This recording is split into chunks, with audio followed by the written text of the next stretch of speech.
I'm sure by now, most of you saw or maybe heard of the president's statement on Friday asking all governors everywhere to open houses of worship and declaring them all as essential services.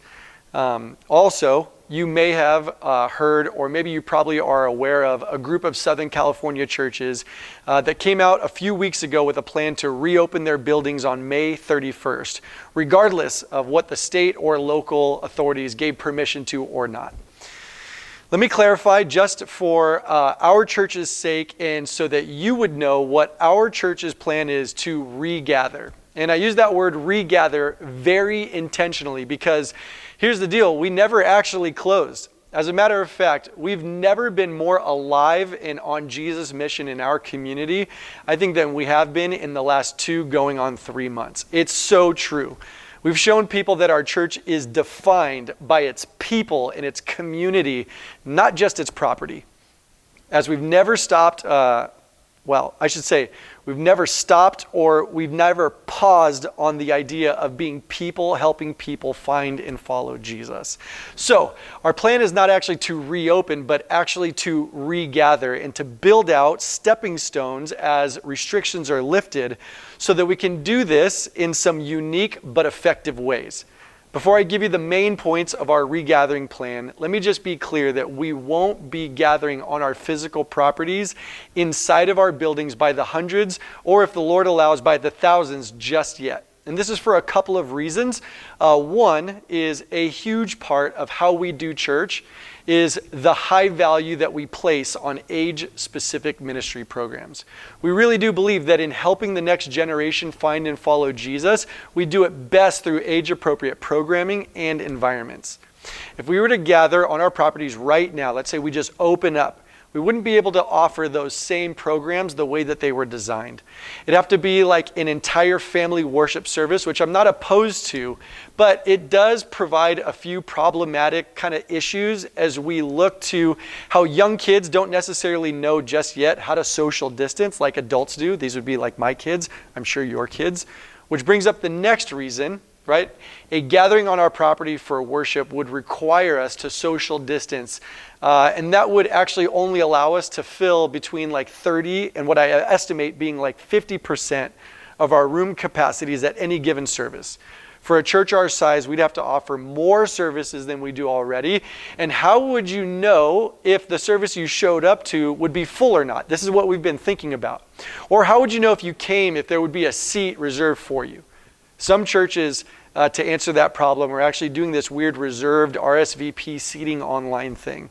Essentially, you have to have a ticket to get into a service. Now, we've always said at Torrey Pines Church, everyone is welcome, not you're only welcome if you have a reserved seat. So there's no way that we're going to try to figure that one out. We won't be the first church to regather, and I promise you this, that we won't be the last. What I want to do is I want to watch. I want to learn, I want to use wisdom as we move forward in each of our phased rollouts. So, what are we going to be doing? Our regathering plan is comprised of actually 3 main phases. Phase 1, we're calling home churches. That's what we're actually doing right now. It's just gatherings of individuals or families. Phase 2, we're calling neighborhood churches. These are gatherings of dozens of people together. And then finally, phase 3, we're calling community churches, which are gatherings of hundreds or more. On our website, you can actually find a detailed description of all of these phases mapped out, along with a chart to understand what it means for our kids ministry, our youth ministry, and all of our growth groups, respectively. We entered into phase 1, home churches, in mid-March.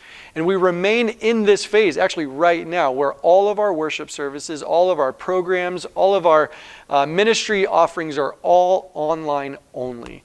Before I explain phase 2, please, I ask, understand that this is a plan of what and not necessarily when this is going to happen. Why? Because we don't actually know when we'll be moving in and through each of these phases. We're obviously watching the news, we're connecting with local guidelines that are getting put in place, and we are always in contact with our local officials and government. We're going to remain fast, fluid, and flexible as we already have. And as we move into these new phases, if things change, so will our plans. So, phase 2, as we're planning it out, look like a thing called neighborhood churches. It's about gathering together in dozens before we come back together by the hundreds. We think that there's a lot of wisdom in this approach, and I think untapped opportunity.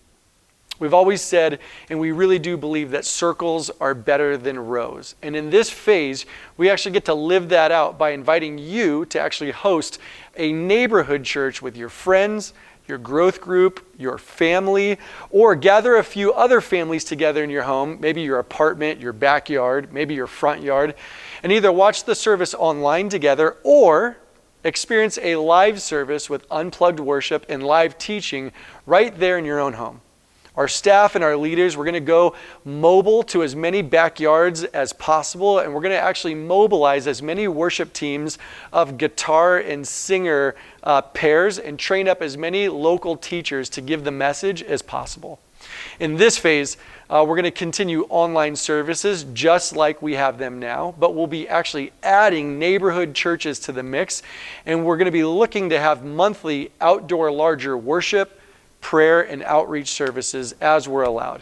This is what we'll be rolling out next, this phase 2, and then phase 3 is going to be what we're calling community churches. This is the phase that will be back on our properties for weekly worship and age-specifically ministry programs opening back up again. We're already modifying and upgrading a ton of things in all of our spaces to be as touchless of an experience as possible. We're trying to put in automated doors or sinks and toilets, sensors, so that you can be sure that you're as safe and as healthy as possible.